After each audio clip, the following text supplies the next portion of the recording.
হযরত আবু সালমা রাদিয়াল্লাহু তাআলা আনহুর মনের মধ্যে এমন ইশকের ঢেউ উঠেছে।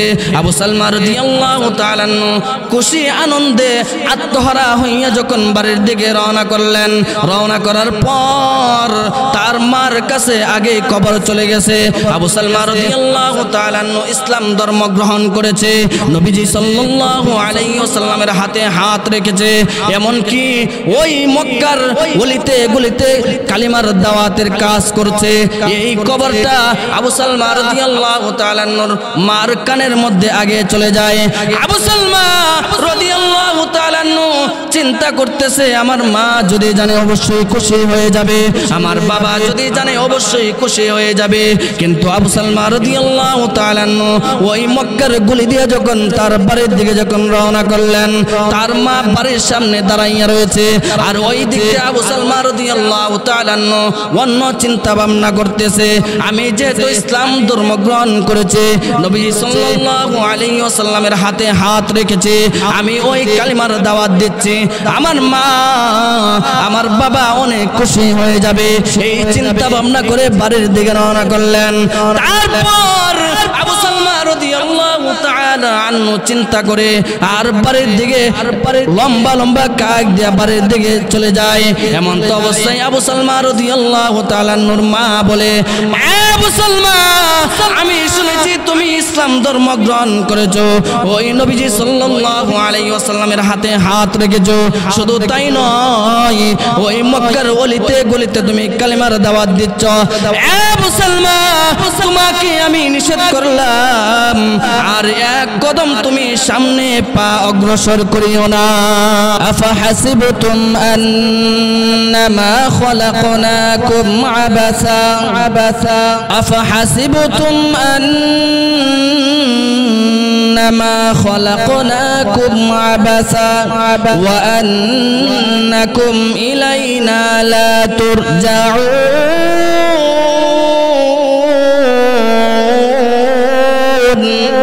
আল্লাহ তাআলা বলতেছেন, ও দুনিয়ার মানুষ, আমি কি তোমাদেরকে অকারণে অযথায় অনর্থক দুনিয়াতে পাঠিয়েছি? অবশ্যই না। আল্লাহ তাআলা অপর আয়াতের মধ্যে বলেন ওয়া মা খালাকনাস সামাআ ওয়াল আরদা ওয়া মা বাইনাহুমা বাতিলা।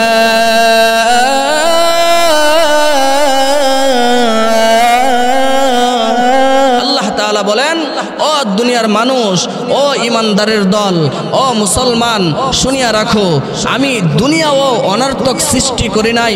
বান্দা, তুমি যদি আমার নেক আমল করো, আমি প্রভুকে প্রভু বলে স্বীকার করো, আমার দাসত্ব করো, আমার পথকে অনুকরণ করো, বান্দা, এই দুনিয়া আমি তোমাকে হাদিয়া হিসাবে দিয়ে দিই। এই জন্য ভাইরা আমার, আল্লাহ রাব্বুল আলামিন এই দুনিয়ার মধ্যে আমাদেরকে অনর্থক পাঠাই নাই। আল্লাহ রাব্বুল আলামিন আমাদেরকে পাঠিয়েছেন আল্লাহ তাআলার হুকুম মাহকাম মানার জন্য, নবীজি সাল্লাল্লাহু আলাইহি ওয়াসাল্লামের তরিকায় চলার জন্য। আল্লাহ রাব্বুল আলামিন এই দুনিয়ার মধ্যে আমাদেরকে পাঠিয়েছেন আল্লাহ তাআলার হুকুম মাহকাম মানার জন্য। আল্লাহ রাব্বুল আলামিন বলেন, ওয়া মা খালাকতুল জিন্না ওয়াল ইনসা ইল্লা লিয়াবুদুন। আল্লাহ রাব্বুল আলামিন বলেন, আমি মানুষ এবং জিন জাতিকে পাঠিয়েছি আমার হুকুম মাহকাম মানার জন্য, আমার ইবাদত বন্দি করার জন্য।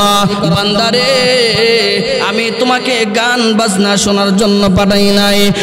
বান্দা, আমি তোমাকে গান বাজনা করার জন্য পাঠাই নাই। বান্দা, আমি আমার পথকে তোমরা অনুসরণ করো। আমি বান্দারে, আমি তোমাদেরকে দুনিয়ার মধ্যে পাঠাইছি খুব মোহাব্বত করিয়া, আমি তোমাদেরকে সৃষ্টি করেছি খুব ভালোবেসে। বান্দা, এই দুনিয়া আমি মাত্র 6 দিনে বানাইলাম। এই জন্য আল্লাহ রাব্বুল আলামিন বলেন ফি সিত্তাতি আইয়াম, হে বান্দা এই দুনিয়া, এই ভূমণ্ডল, এই পৃথিবী আমি মাত্র 6 দিনে সৃষ্টি করলাম। হে বান্দা আর তোকে আমি এত লম্বা সময় ধরে আমি তোমাকে বানাইলাম। বান্দারে 6 মাস প্লাস সময় লেগেছে। এ বান্দা এত সময় মোহাব্বত করিয়া আস্তে আস্তে চিন্তা ভাবনা করে করে আমি ভালোবেসে তোমাকে বানাইলাম। এ বান্দা কিভাবে তুমি গুনার কাজের মধ্যে লিপ্ত হয়ে যাও, কিভাবে গান বাজনার মধ্যে লিপ্ত হয়ে যাও, কিভাবে সুরের মধ্যে লিপ্ত হয়ে যাও, কিভাবে ডাকাতের মধ্যে তুমি লিপ্ত হয়ে যাও, কিভাবে অন্যের উপর তুমি জুলুম করো, কিভাবে তুমি অন্যের উপর নির্যাতন করো। এ বান্দা আমি তোমাকে কোন জগৎ থেকে পাঠাইলাম একটু যদি চিন্তা করতা, বালিশের সাথে মাথা লাগাইয়া যদি একটু চিন্তা ভাবনা করতা বান্দারে, তাহলে ওই চিন্তা ভাবনা তোমাকে ওই রাস্তা থেকে ফিরাইয়া নিয়ে আসতো। একটুও তো তুমি চিন্তা করো নাই আমি তোমাকে কি কিসের জন্য পাঠাইলাম, কি করণের জন্য পাঠাইলাম, কি সারার জন্য পাঠাইলাম, একটুও চিন্তা করো না। তুমি চিন্তা করো কিভাবে তুমি দুনিয়ার মধ্যে ভোগ বিলাস করবা, কিভাবে তুমি দুনিয়ার অট্টালিকা বানাইবা, এই বিষয় নিয়ে শুধু তুমি চিন্তা আর চিন্তা আর চিন্তা। এই জন্য ভাইরা আমার আল্লাহ রাব্বুল আলামিন বলেন বান্দা তুমি দুনিয়া করবা ঠিক আছে, কিন্তু তুমি আগে আখিরাতকে প্রাধান্য দাও, আখিরাতের সামান তুমি আগে তৈরি করো। এ বান্দা তুমি আখিরাতের সামান যদি তৈরি করে যদি তুমি যদি দুনিয়ার মধ্যে যদি ভোগ বিলাস করো, আমি আল্লাহ রাব্বুল আলামিন তোমাকে আরো দুনিয়া আরো বেশি নিয়ামত দান করব। আমরা তো আগে শুধু দুনিয়াকে প্রাধান্য দেই, আখিরাতকে কখনোই প্রাধান্য দেই না। আগে দুনিয়া অর্জন করার চেষ্টা করি, তারপরে শেষ বয়সে আমাদের শরীরের শক্তি যখন কমে যায় তখন আমরা চিন্তা করি আহারে এই মুহূর্তে বয়স শেষ হয়ে যাচ্ছে, এখন তো নামাজ পড়ার একটু দরকার, একটু জিকির আজকার করার দরকার, টাকা পয়সা হইলে চিন্তা করি আহারে উমরা হজ করার দরকার, কিন্তু এই মুহূর্তে তো সম্ভব হয় না, শরীরের শক্তি কমে যায়, ইচ্ছা করলেই নামাজ পড়তে পারি না, ইচ্ছা করলেই জিকির আজকার করতে পারি না। আমাদের শুধু অসুস্থতা আর অসুস্থতা। এই মুহূর্তে মালাকুল মউত আজরাইল আলাইহিস সালাতু ওয়াস সালাম যখন চলে আসে তখন আমাদের সব কিছু শেষ হয়ে যায়। এই জন্য চিন্তা করতে হবে যে আমাদের কি করতে হবে, আমাদের কি করণীয়। আল্লাহ তাআলা যে পাঠাইছেন আমাদের মৃত্যুর পরে তো আমাদের হিসাব হবে, আল্লাহ তাআলার কাঠগড়ায় দাঁড়াইতে হবে, আমরা কি হিসাব দিব এই বিষয়গুলো তো আমরা একটুও চিন্তা করি না। এই জন্য আল্লাহ তাআলা আমাদেরকে খুব অল্প হায়াত দিয়ে দুনিয়ার মধ্যে পাঠাইছেন। হায়াত কি জিনিস একটা এক্সাম্পল যদি আমি আপনাদের সামনে যদি তুলে ধরি তাহলে অবশ্যই এই এক্সাম্পলটা শুনে আপনাদের আলোচনা বুঝতে সহজ হয়ে যাবে। আপনারা একটু ওই আইসক্রিমের দিকে তাকিয়ে দেখেন, আইসক্রিমের দিকে একটু উপলব্ধি করে দেখেন। আইসক্রিম যদি আমরা খাই তারপর আইসক্রিম শেষ হয়ে যায়, যদি না খাই তারপর আইসক্রিম শেষ হয়ে যায়, অবশেষে ওই আইসক্রিমের শলাটা হাতের মধ্যে পড়ে থাকে। ঠিক তেমনি ভাবে আমরা যদি নেক আমল করি, আমরা যদি ইবাদত বন্দি করি তারপর আমাদের হায়াত শেষ হয়ে যাবে। আমরা যদি ইবাদত বন্দিগি না করি তারপর আমাদের হায়াত শেষ হয়ে যাবে।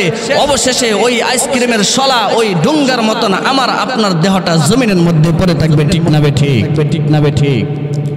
এই জন্য আমাদের ওই দেহটা জমিনের মধ্যে পড়ার আগে আগে আমরা আখিরাতের সামান তৈরি করতে হবে। আখিরাতের সামান তৈরি করতে হবে, কবরের সামান তৈরি করতে হবে। ওই কবরের সামান নিয়ে যদি আমরা কবর জগতে যদি রওনা করি আমার কোনো চিন্তা থাকবে না, কোনো ভয় থাকবে না। এই জন্য আল্লাহ তাআলা হায়াত দিয়েছেন, আল্লাহ তাআলা তার স্বাধীনতাও দিয়েছেন। আল্লাহ তাআলা পবিত্র কুরআনুল কারীমের মধ্যে বলতেছেন, ফাআলহামাহা ফুজুরাহা ওয়া তাকওয়াহা। এ বান্দা, আমি তোমাকে পরিপূর্ণ স্বাধীনতা দিলাম। এই স্বাধীনতা পেয়ে তুমি ইচ্ছা করলে গুনার কাজও করতে পারবে, ইচ্ছা করলে তুমি নেক আমলও করতে পারবে। কিন্তু বান্দা, যদি নেক আমল করো তাহলে তুমি জান্নাত পাইবে, আর যদি বদ আমল করো তাহলে তুমি জাহান্নামে যাইবে। এই জন্য আল্লাহ তাআলা আমাদের হায়াতের রশি ধরে টান দেওয়ার আগে আগে আমাদেরকে সংশোধন হইতে হবে। আরেকটা এক্সাম্পল আমি আপনাদের সামনে তুলে ধরি। এক্সাম্পলটা হলো, এইখানে যারা রয়েছেন আমরা সবাই কিন্তু একসময় ছোটবেলা ওই আকাশের মধ্যে ঘুড়ি উড়াইছি। ওই ঘুড়ি যখন উড়াইতে যাই তখন কিন্তু ঘুড়ি উড়ানোর আগে ওই একটা বাজার থেকে নাটাই কিনে আসি, আবার ওই সুতা কিনে আনি। আনার পরে ওই সুতার মধ্যে আমরা কি করি, ওই বালি দিয়ে আমরা ওই সুতাটাকে শক্ত করি আরেক ভাইয়ের সুতা কাটার জন্য। কিন্তু ওই জমিনের উপর থেকে আমরা যখন ওই নাটাই থেকে সুতা যখন আসমানের দিকে ছেড়ে দেই, ওই ঘুড়ি যখন আসমানের মধ্যে উঠতে থাকে তখন কিন্তু ওই ঘুড়ি ইচ্ছা করলে কোণে ডান দিকে চলে যায়, আবার কোণে বাম দিকে চলে যায়, আবার কখন উপরে উঠে যায়, আবার কখন নিচে নেমে যায়।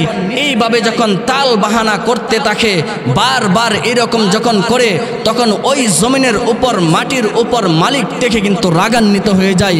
সন্ধ্যা যখন ঘনিয়ে আসে, সূর্য যখন লাল হয়ে যায়, এমন তো অবস্থায় মালিক রাগান্বিত হইয়া ওই নাটের মধ্যে যখন সুতা বলতে থাকে, ওই সুতার মধ্যে যখন টান মারে তখন কিন্তু ওই ঘুড়ি কিন্তু মালিকের হাতের মধ্যে চলে আসে। ঠিক না বেঠে?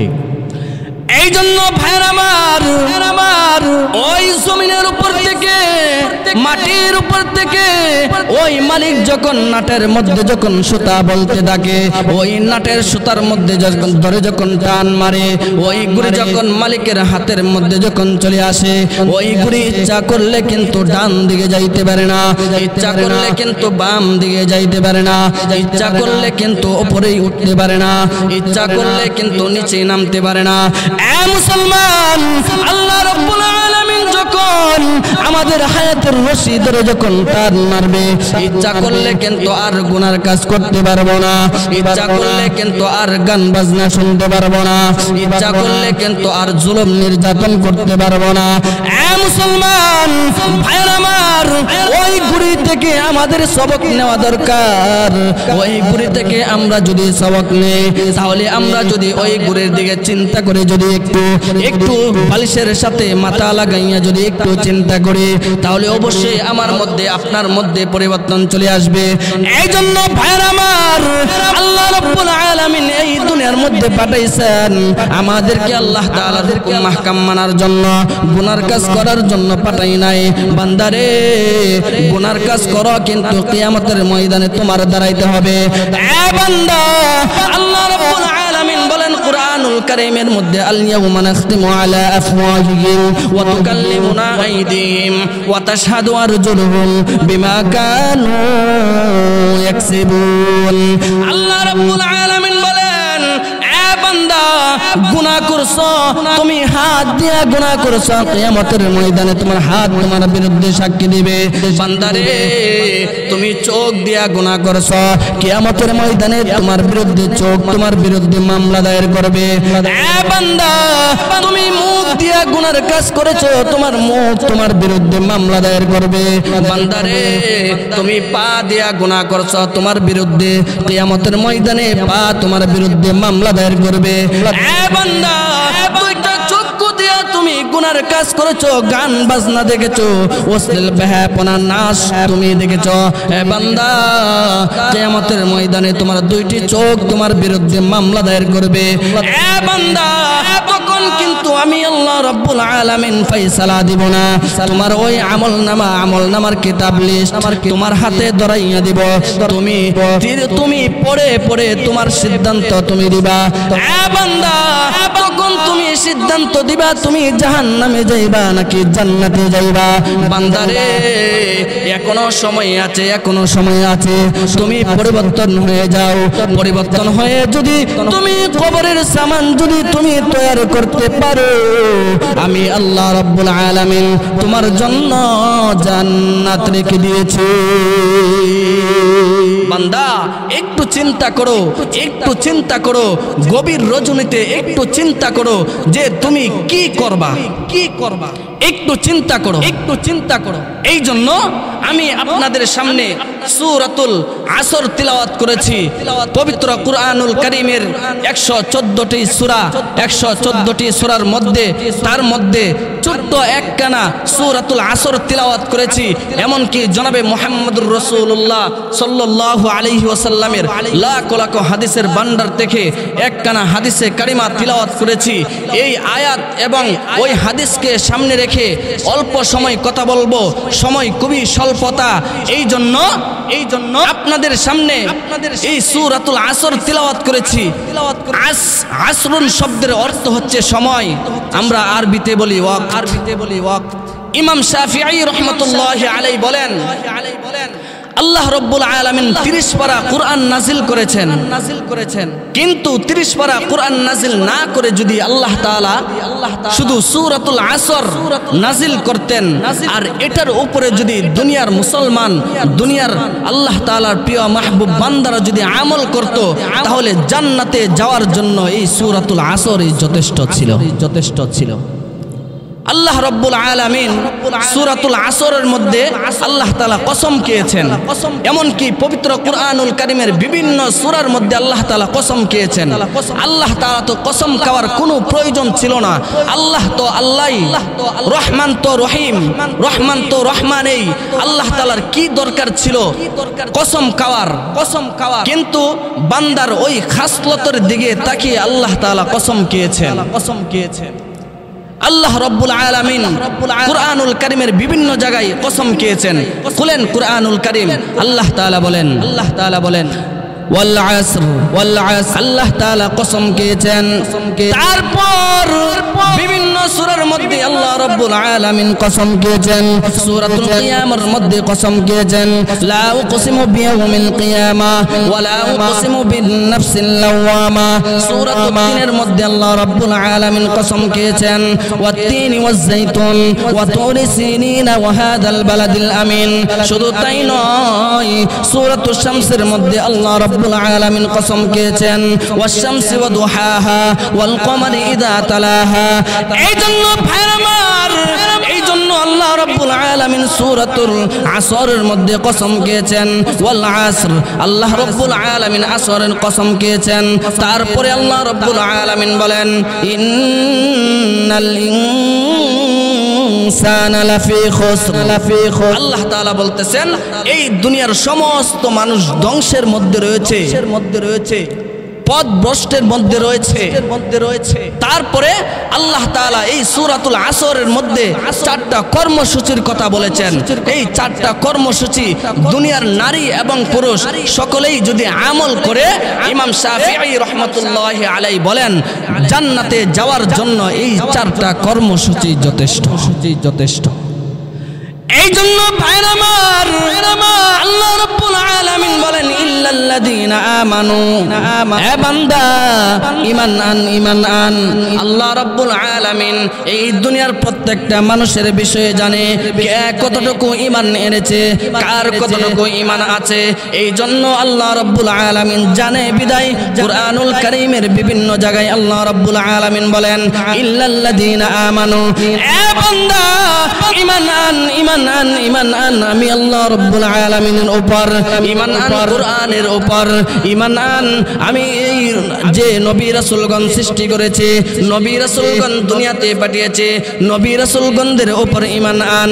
এই জন্য ভাইরা আমার, দুনিয়ার প্রত্যেকটা মানুষ দাবি করে ঈমান আছে, কিন্তু দুনিয়াতে একটা সমস্যা হলো ঈমান মাফার মেশিন না।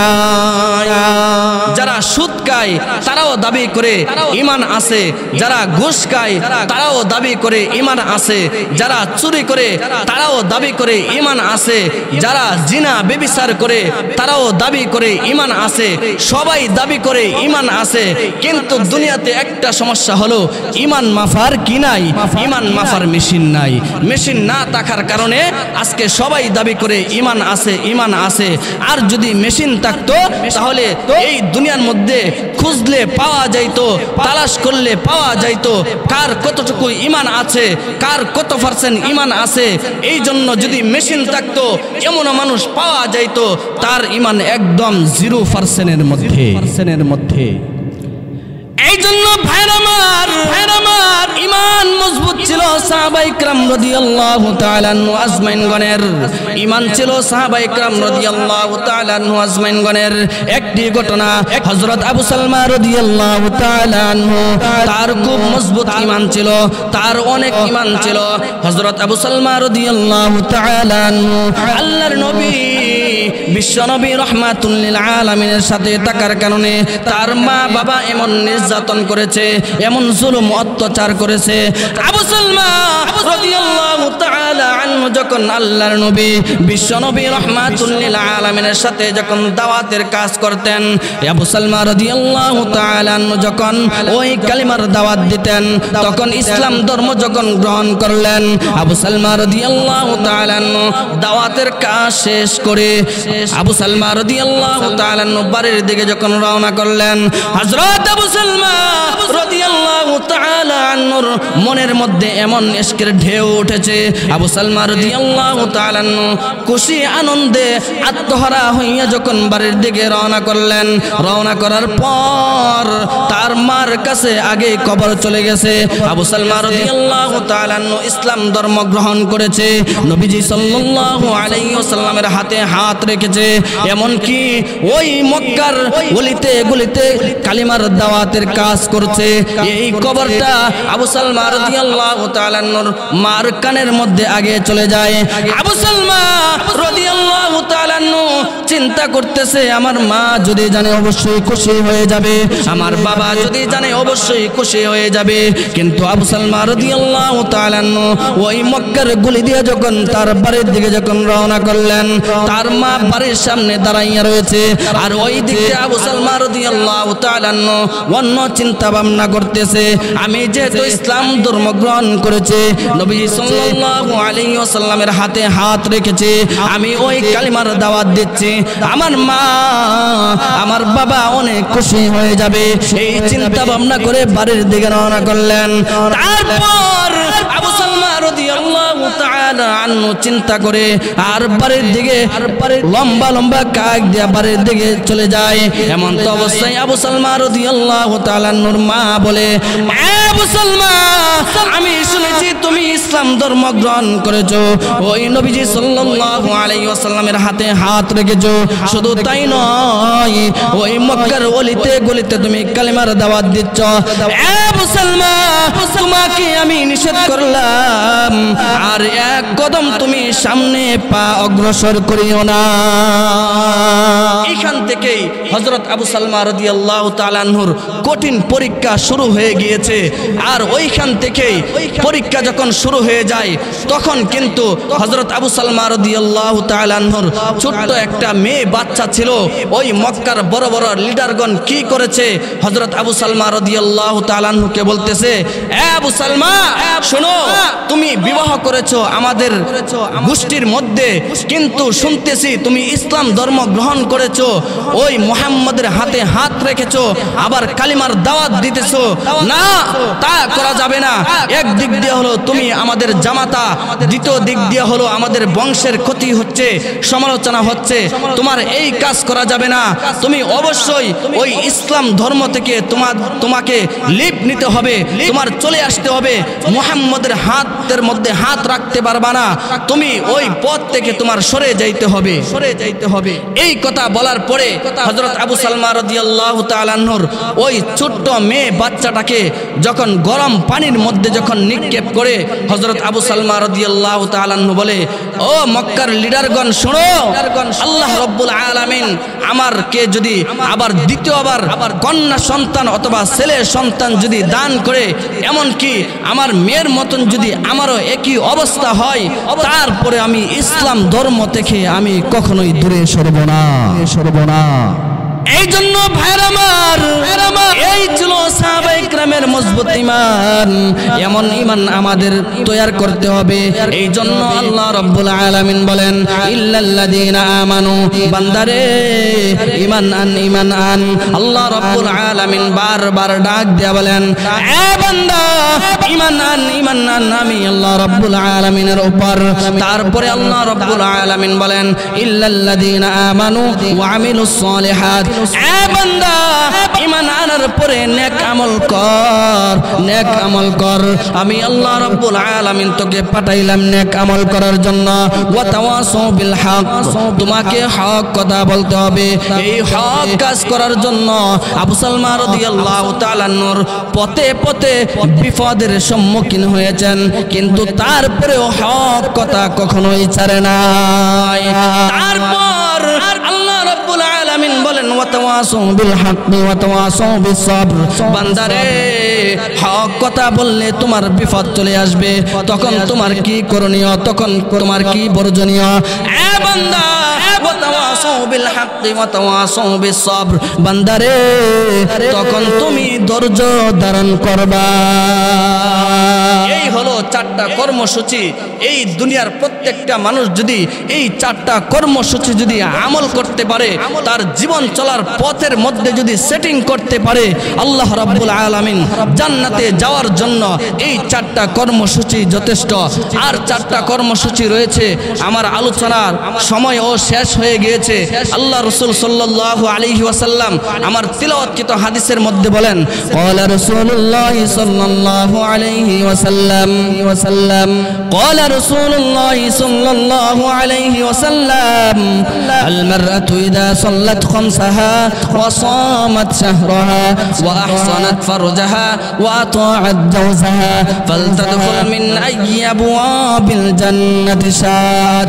আল্লাহর নবী বিশ্ব নবী রাহমাতুল লিল আলামিন বলেন ও উম্মতিরা শুনিয়া রাখো, শুনিয়া রাখো, তোমরা যদি চারটা কর্মসূচি যদি আমল করতে পারো, তোমরা চারটা কর্মসূচি অনুযায়ী যদি তোমরা চলতে পারো, আমি আল্লাহ রাব্বুল আলামিন জান্নাতে যাওয়ার জন্য এই চারটা কর্মসূচি যথেষ্ট।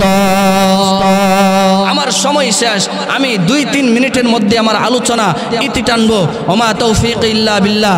আল্লাহ রাসূল সাল্লাল্লাহু আলাইহি ওয়াসাল্লাম বলেন আল মারআতু ইযা সাল্লাত খামসাহা, ও দুনিয়ার নারীরা, ও দুনিয়ার উম্মতিরা, শোনো, তোমরা 1 নাম্বার হলো তোমরা 5 ওয়াক্ত নামাজ পড়বা, 2 নাম্বার হলো রমজানের রোজা রাখবা, 3 নাম্বার হলো স্বামীর অনুগত্য করবা, স্বামীর মালামাল পাহারা দিবা, 4 নাম্বার হলো তোমরা পর্দা করবা, পর্দা করবা। এই চারটা বিষয়কে তোমরা আঁকড়িয়ে ধরো, যদি ধরতে পারো তাহলে জান্নাতে যাওয়ার জন্য এই চারটা কর্মসূচি যথেষ্ট। একদিক দিয়ে হলো সূরাতুল আসরের মধ্যে 4টা কর্মসূচি, আর ওই হাদিসের মধ্যে 4টা কর্মসূচি, মোট হলো 8টা কর্মসূচি। এই 8টা কর্মসূচি যদি তোমরা দুনিয়াতে থাকা অবস্থায় যদি আমল করতে পারো, তোমাদের পথ চলা মালা বানাইতে পারো, তোমরা এই 8টা কর্মসূচিকে অনুকরণ করতে পারো, আল্লাহ রাব্বুল আলামিন তোমাদের মরতে দেরি হবে, আমি আল্লাহ রাব্বুল আলামিন তোমাদেরকে জান্নাত দিতে দেরি হইব না। কিন্তু আজকে দেখা যায় ওই নারীরা পর্দা করবে, কিন্তু এই দুনিয়ার মধ্যে বাংলাদেশের মধ্যে কিছু নাস্তিক রয়েছে, নারীদেরকে কিভাবে পর্দা থেকে সরানো যায়, কিভাবে ইফটিজিং এর মধ্যে ইফটিজিং এর শিকার করানো যায়, এই বিষয় নিয়ে তারা ব্যস্ত রয়েছে। কিন্তু তাদেরকে পরিষ্কার পয়গাম হলো, আমাদের পক্ষ থেকে পরিষ্কার পয়গাম হলো, ইসলামের পক্ষ থেকে পরিষ্কার পয়গাম হলো, ইসলামের কর্মসূচি এমনিতেই আসে নাই, ইসলাম এসেছে বদরের মাধ্যমে, ইসলাম এসেছে ওই বদরের মাধ্যমে, ইসলাম এসেছে লং মার্চের মাধ্যমে, ইসলাম এসেছে ওই বালাকোটের মাধ্যমে, ইসলাম এসেছে বাংলাদেশের আলেম ওলামাদের মাধ্যমে। এই বাংলাদেশ ইমাম শাফিঈ রাহমাতুল্লাহি আলাইহি যেই কর্মসূচি দিয়েছেন, আমাদের আলেম ওলামারা যেই কর্মসূচি দিয়েছেন, এই কর্মসূচিকে কেউ যদি কাটছাঁট করার চেষ্টা করে, তাহলে আমাদের পরিষ্কার পয়গাম হলো বাংলাদেশের এয়ারপোর্টের দরজা বন্ধ করে দিয়ে, ওই সীমান্তর দরজা বন্ধ করে দিয়ে তাদেরকে বাংলার জমিনে তাদেরকে জিন্দা দাফন করা ফেলা হবে। এই জন্য যে আলোচনাটুকু করেছি আল্লাহ রাব্বুল আলামিন সর্বপ্রথম আমাকে এবং মা বোনদেরকে আমল করার তৌফিক দান করুক। সকলে বলি আমিন। ওয়া আখির দাওয়ানা আনিল হামদুলিল্লাহি রাব্বিল আলামিন ওয়া মা আলাইনা ইল্লাল বালাগ। আসসালামু আলাইকুম ওয়া রাহমাতুল্লাহি ওয়া বারাকাতুহু।